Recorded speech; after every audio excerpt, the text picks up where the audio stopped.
if, you have equal, but it's not even what we got before or to the value that we are, then we still consider that to be not good enough.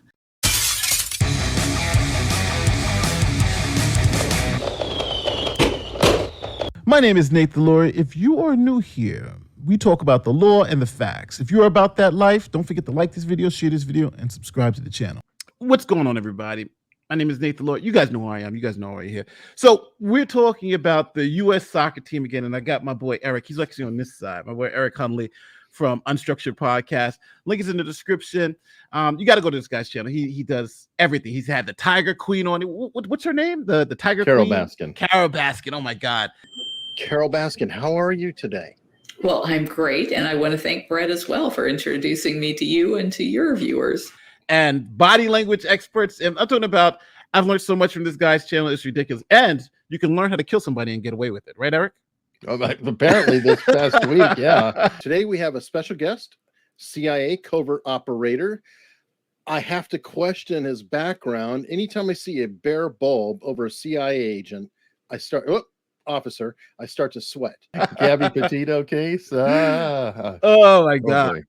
So, and we also do a show called No Holds Barred on Locals, which is going to be also linked down in the description. So you guys can check it out. But today we are talking about U.S. soccer. And the reason why I had Eric come on is because, usually I talk about this with other attorneys, but I wanted somebody who was not an attorney to tell me if we are crazy, if I'm just some crazy lunatic who is I've been told an anti-feminist, anti-woman, anti-logic, misogynist. I'm a huge misogynist now.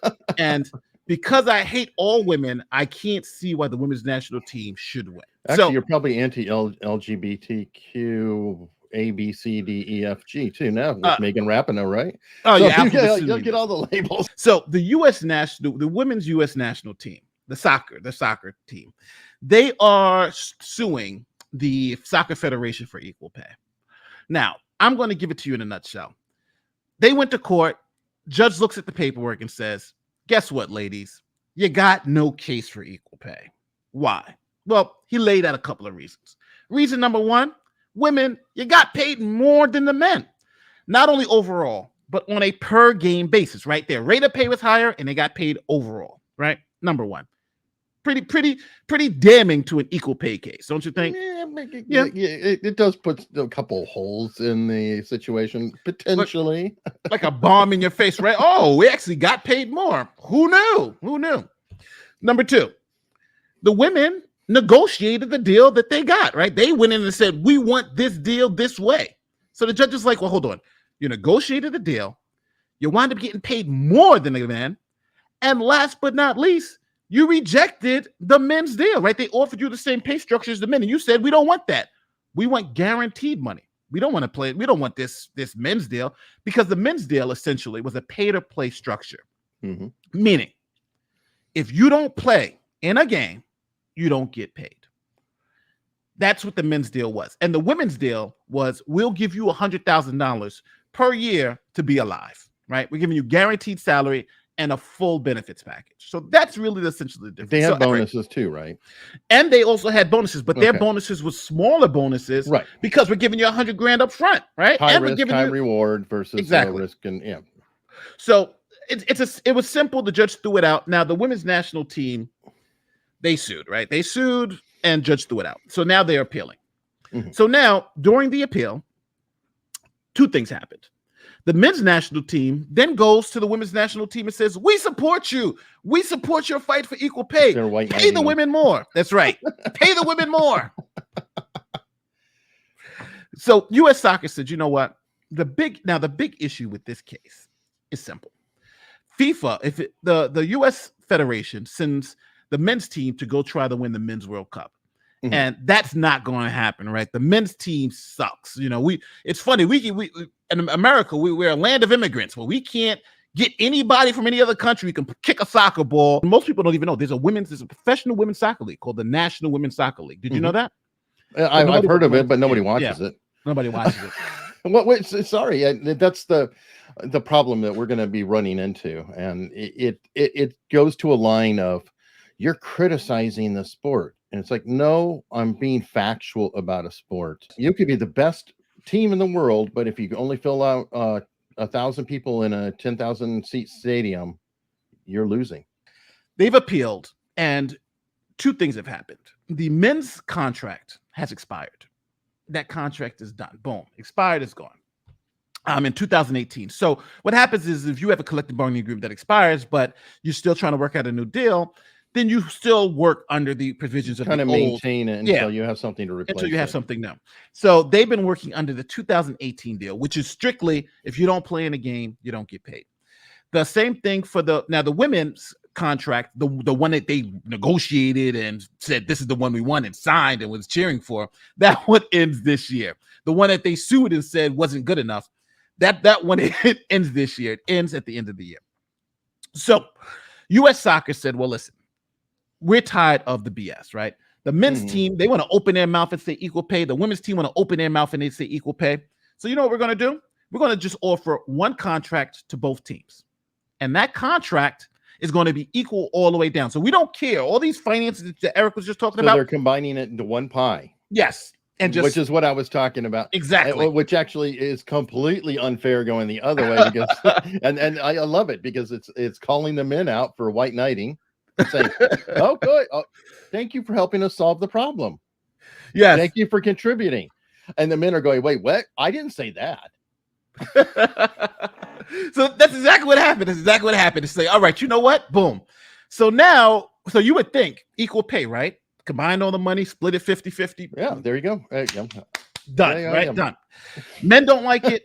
Women don't like it, right? So the men, no comment. You know, they're literally saying U.S. Soccer's trying to make us look at the bad guy, right? They're trying to split us up, make us look at the bad guy. No, we're not. You said you supported the equal pay. They called your bluff. It's called calling your bluff. Let's get to what this issue is about now, because when the math is done with this new contract, the equal pay deal, here's the equal pay deal. It comes out that the women are actually going to be paid less and the men are actually going to get paid more under this equal pay dynamic. And the reason why is because the women were paid more since 2015 than the men. So when they did the calculations, they found out that the women would actually get paid less if we're talking about equal pay, and the men would get paid more. So now let's listen to Alex Morgan, because now after the deal was offered, listen very carefully to this is Alex Morgan, famous U.S. soccer player. She's actually the person who's named on the lawsuit suing U.S. soccer. And listen specifically what she says, because now the fight was about equal pay, but now they're going to change. Equal pay is going to be still said. You're going to hear the words equal pay, but it's not going to. But it's going to be changed a little bit, right? And we're going to hear stuff like, "Well, we can't get less than we got before because equal pay means more money for us, not less money for." Right. But again, let me not spoil it. You guys listen to the question, then we'll listen to the answer, and then we'll get back. Hope you will. I just wanted to get your response to the statement by US Soccer last night. Do you think this is a step closer to equal pay, or are they trying to create a division between you and the men's team? Well, as a PA, we still need to chat about the statement given by US Soccer, but any commitment to equal pay publicly is good. However, we need to look line by line at what they're actually providing, because if you have equal, but it's not even what we got before or to the value that we are, then we still consider that to be not good enough. So we will, continue to work with U.S. Soccer moving forward, looking towards equal and fair payment and treatment. Oh, well, I mean, that wraps it up. They don't want equal pay. They want equal pay of a figure in their mind that they see. And this is to me, the crux of it is they have somehow got this impression that there's X amount of money and they're not getting their chunk of it. Yeah. And I really believe that's the whole thing. And the problem is that's like a big fantasy. It's sort of like a Hollywood movie or something. And I don't even know what the accounting practices are, but FIFA is not well known for their Oh no. Their efficiency. So it gets to be hilarious. So if she can't make a statement that makes any kind of logical sense, because she's like, well, it can't be, it's got to be, but it can't be less than we had before.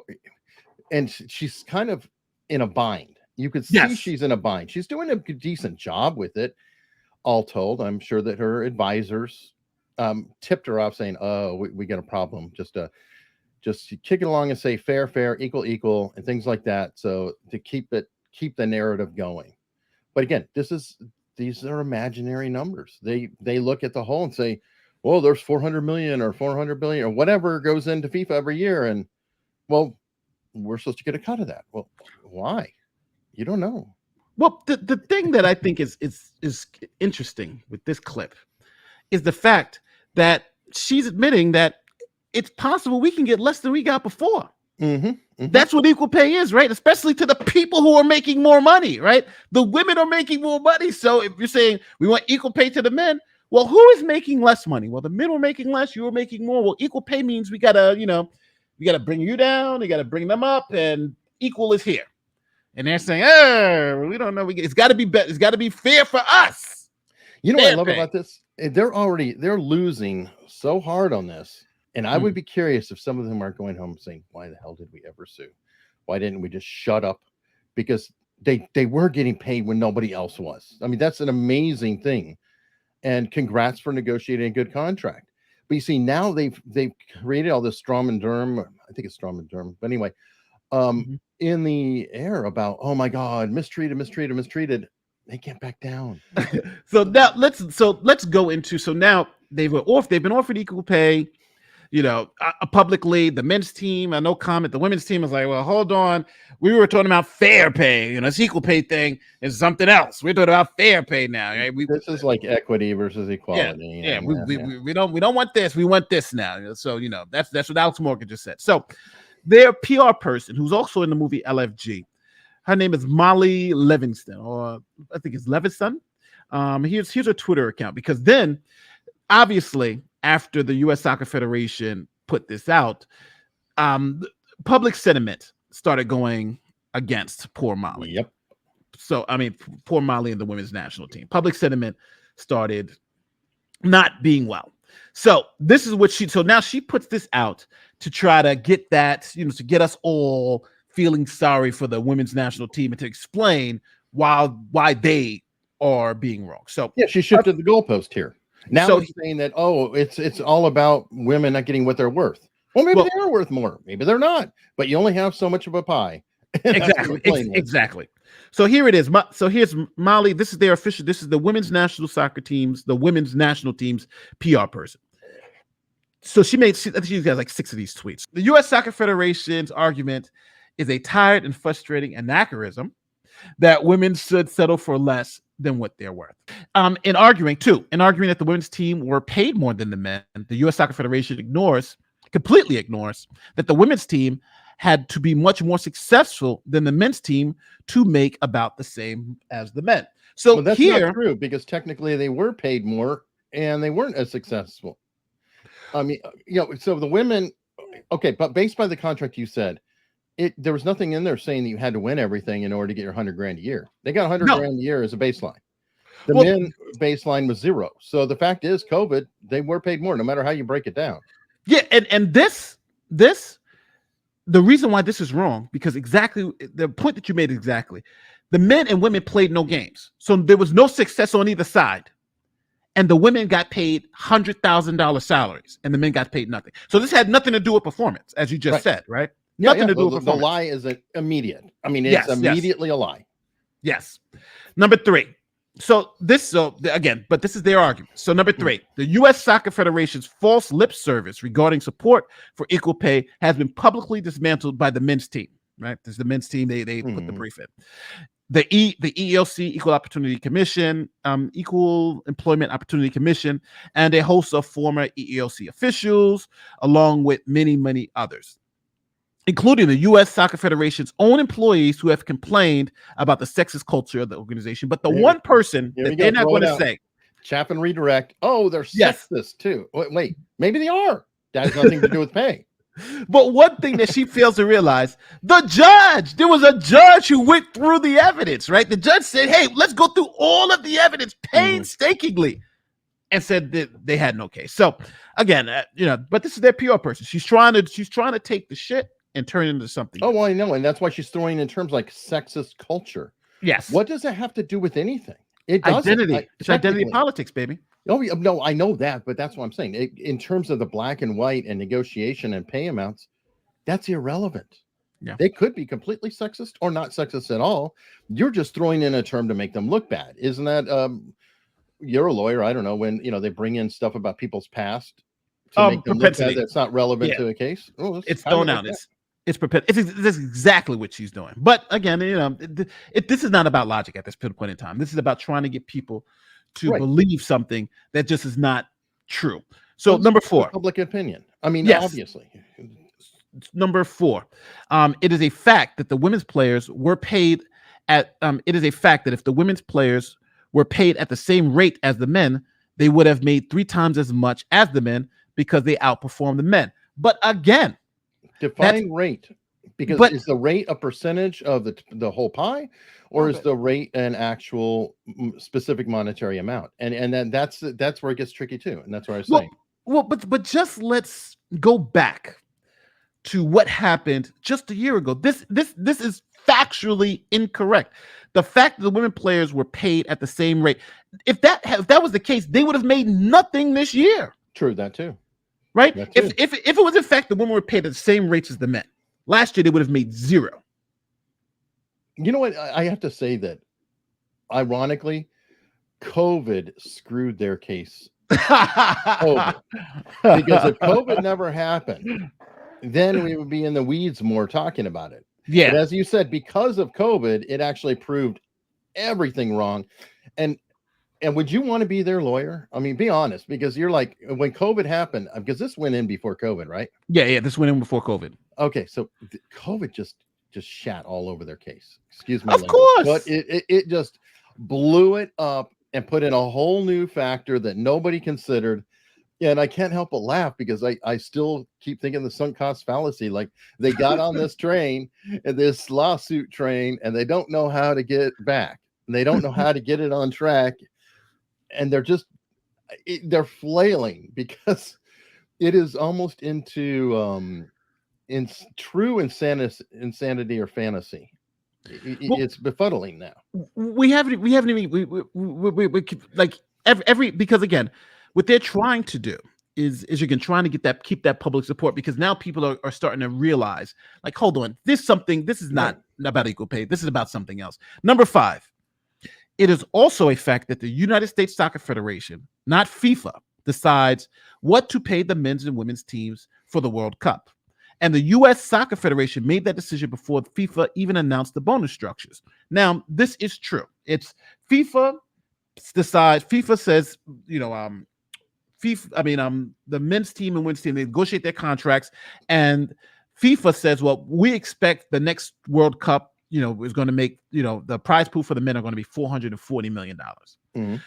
So then the U.S. Soccer Federation says, okay, so based on that, this is how we're going to do the bonus structures for the men, since, here it is. And for the women, this is how it is based on what FIFA is going to pay out. So what they're trying to say, we should ignore what FIFA pays and just says, okay, whatever FIFA pays, it should split it down the middle. And that's what the U.S. Soccer Federation did here. In the new contract, they just said, whatever FIFA, if the men make $400 million, the women make $2 million. We're going to put it in a pot and split it between you two. Not good for the men. The men going, oh, yeah, oops, that doesn't work. Shit. So now they don't have a top end. So essentially, the men went to White Knight, and by offering the same equal pay, interesting question though. Does that mean that the men are going to get the $100,000 no matter what, and full benefits? That's what equal pay means. Equal pay, or even if they're offering benefits, because your side, we don't know the terms of the deal, but we know that whatever it is probably the women are probably going to make less. And how do we know they're going to continue to get benefits? Or they'll make the same, and they just won't get anywhere out of it. Yes. Because I think I think the bonuses is where they get screwed, because they're performing better, so their additional performance is going to not net them as much, because some of it's got to go away to the men. Yes, and it's interesting. Her last tweet is, The number 6, the reality is that the U.S. Soccer Federation determines its own budget and its own rate of pay and cannot blame FIFA for its ongoing pay discrimination. But again, this is the same thing that we've been hearing about right now, because the pay discrimination, to be honest with you, is not against the women's national team. It seems to be against the men's national team, because they didn't get paid anything. They got paid nothing. Women got paid all this stuff. So, I don't know. Molly, unfortunately, is trying to spin this like a top. Now, I do want to mention to this, because if we go back to number 4, I'm gonna go here and quote reteach. So the U.S. Soccer Federation responded to this, and the U.S. so did I. U.S. Soccer Federation, they retweeted it, and they said this: to clarify, after reviewing all of the components. Oh, well, first let me read her tweet. So they responded to number 4. It is a fact that the women's players were paid the same rates. If the women's players. Oh, it is a fact that if the women's players were paid at the same rate as the men, they would have made 3 times as much as the men, because they outperformed the men. So U.S. Soccer, this is their communications piece, responded: to clarify, after reviewing all of the components of the 2 teams' compensation packages, not just game bonuses in isolation, the district court, ruled that the women's national team was paid more than the men's national team, both in aggregate and on a per game basis. So that means aggregate, and per game basis means rate. The women's rate of pay was higher. They were getting paid more per game.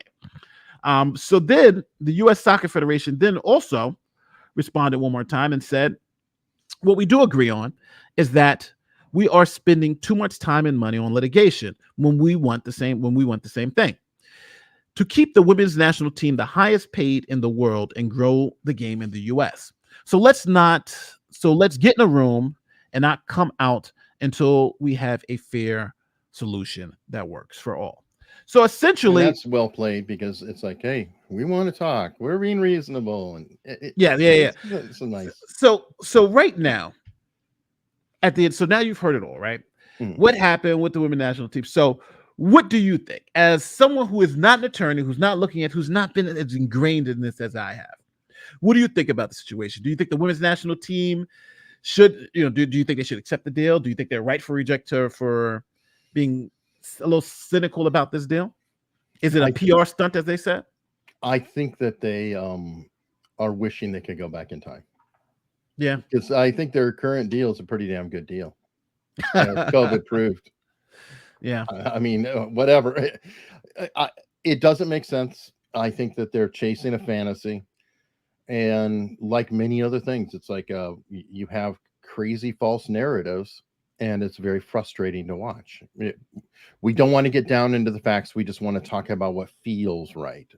And well, hate to quote Ben Shapiro on it. I know it pisses a lot of people off, but facts don't care about your feelings. And this is one of those. Yeah, this is I think very, very strong case to where they're just arguing and being ludicrous. It's not even I don't know. I can't steel man their argument. Well, I try, but I can't. Essentially, this is identity politics, right? Sure. And now that's all that PR person was: sexist, misogynist. So, these were just 100% identity politics, trying to make the public feel something that's just not true. And right. I think, like you said, I think the worst thing, COVID hit the women's national team harder than it hit the country, because it exposed their argument for what it was. Because I was sympathetic to this argument at one point in time, but now I think after you look behind the curtain, then you can realize that it's very simple. This was all BS, and it was always BS. It's just now, eventually, I think people now realize that it was always BS. But at the end of the day, it's not about us. It's about what do you people think? The people who are watching this, what do you think? Do you think that we're full of crap? Do you think we are misogynist monsters who hate all women? Even though I love all the women in my life, but who hate the women's national team? Let us know in the comment section. Tell me I'm wrong. Tell me I'm a blank hole and I should just shut my mouth. And don't forget to do 2 things while you do that. Check out my man Eric's on Unstructured Podcast, because we're there every Friday with the Lawyers Guild. I'm gonna start calling it, where we have Viva. No, I keep calling because I keep saying David now because you keep saying David. So Sorry, David. Viva Fry. Viva Fry. We have Viva. We have Nick. We have Emily D. Baker. We have myself. Good Logic. So every Friday we jump.